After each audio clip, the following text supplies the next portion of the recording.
வணக்கம் மக்களே! இன்றைக்கி நம்ம தக்காளி இல்லாமல் வெங்காய சட்னி ரொம்ப சூப்பராக எப்படி செய்யலான்னு பார்க்கலாம். அதுவும் பச்சை மிளகாய் வச்சு.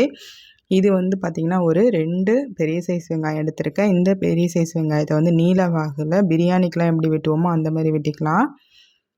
இந்த சட்னிக்கு வந்து இந்த மாதிரி வெட்டினா தாங்க அந்த டேஸ்ட்டு வந்து அப்படியே நம்மளுக்கு கிடைக்கும். இது மாதிரி நான் வந்து நல்லா நீல வாகில் நல்லா வந்து கட் பண்ணிகிட்ருக்கேன். இது மாதிரி வந்து கட் பண்ணிவிட்டு அடுத்து பார்த்திங்கன்னா இஞ்சி வந்து ஒரு துண்டு அளவுக்கு எடுத்திருக்கேன். பார்த்திங்கன்னா இந்த இஞ்சி வந்து இந்த சட்னிக்கு ரொம்ப முக்கியம். இதை மாதிரி வந்து கொஞ்சம் பெருசு பெருசாகவே வந்து நல்லா வந்து சீவிக்குங்க. இஞ்சியோட நன்மைகள்லாம் நம்ம வீடியோவில் போட்டிருக்கேன், போய் வந்து சேனலில் பாருங்கள். அடுத்து வந்து ரொம்ப பெரிய சைஸ் பச்சை மிளகா இருக்கிறதுனால 1 எடுத்திருக்கேன். உங்களுக்கு வந்து 2 வேணும், காரத்துக்கு தகுந்த மாதிரி சேர்த்துக்குங்க.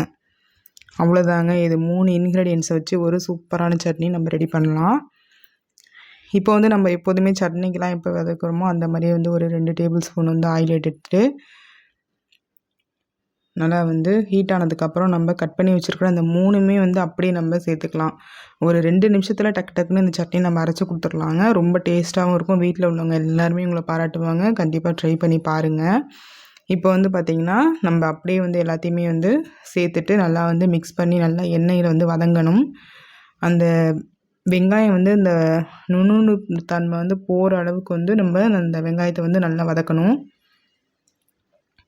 அந்த பச்சை வெங்காயம்னு சொல்லுவோம் இல்லையா, அந்த அளவுக்கு வந்து போகணும். அந்த அளவுக்கு போனால் தான் இந்த வெங்காய சட்னி வந்து நல்ல ஒரு டேஸ்ட்டு வந்து வரும்.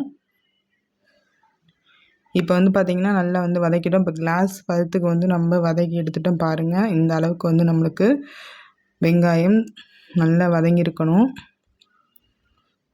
அவ்வளோதாங்க. இப்போ வந்து நம்ம அரைச்சி வச்சுருக்கோம். இப்போ வந்து ஒரு டேபிள் ஸ்பூன் ஆயில் விட்டுட்டு கடுகு வந்து பொரிச்சுக்கலாம். கடுகோடு வந்து எந்த இதுவுமே சேர்க்காதீங்க. இந்த கருவேப்பிலை கொத்தமல்லாம் சேர்க்க வேணாம். நம்ம அதை வந்து தாளித்ததுக்கப்புறம் மேலே சேர்க்க போகிறோம். இப்போ நம்ம அரைச்சி எப்படி அரைச்சிருக்கோம்னு பார்த்தீங்கன்னா, ஃபஸ்ட்டு கொஞ்சம் நல்லா அரைச்சிக்கிட்டு அடுத்தது கொஞ்சம் கொரகொரப்பாக அரைச்சிருக்கோம். இது மாதிரி கொஞ்சம் கொரகொரப்பாக அரைச்சிட்டு புதினா, கொத்தமல்லி, கருவேப்பிலை எது இருக்கோ வந்து கொஞ்சம் லைட்டாக சேர்த்துக்குங்க. தாளிக்கும் போது சேர்க்க வேணாம், பச்சையாகவே சேர்த்துங்க லாஸ்ட்டாக. அவ்வளோதாங்க. ரொம்ப சூப்பராக, ரொம்ப ஈஸியாக வந்து ரொம்ப டேஸ்ட்டாக இந்த சட்னி நம்ம ரெடி பண்ணிட்டோம். ரொம்ப சூப்பராக இருக்கும். இதில் நீங்கள் எவ்வளோ தண்ணி வேணாலும் நீங்கள் ஊற்றி வந்து சர்வ் பண்ணிக்கலாம். இல்லை கெட்டினமாக துவையல் மாதிரி வேணுனாலும் நீங்கள் வச்சுக்கலாம்.